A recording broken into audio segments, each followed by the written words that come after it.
Hello everyone, আপনারা সবাই কেমন আছেন? আশা করি সবাই ভালোই আছেন। আজকে তো শনিবার, তাই এখানে সয়াবিন ভেজে রেখেছি। আলু পটল দিয়ে সয়াবিন বানাবো। আর এখানে আমি বুটের ডাল করেছি, অল্প জল দিয়ে দিয়েছি, সিদ্ধ হবে। ফাইনালি আলু পটলটা সিদ্ধ হয়ে গেলে ফাইনালি সয়াবিনটা দিয়ে তরকারিটা বসিয়ে দেব।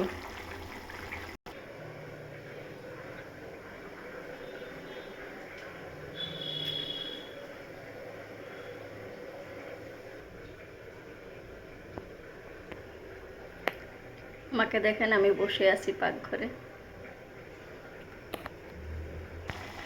এখানে আমি সয়াবিনটা দিয়ে দিয়েছি।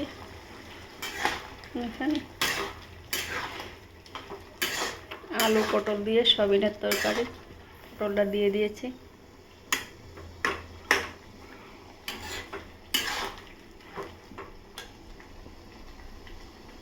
এখানে প্রেসার কুকারে ভাত বসিয়ে দিয়েছি।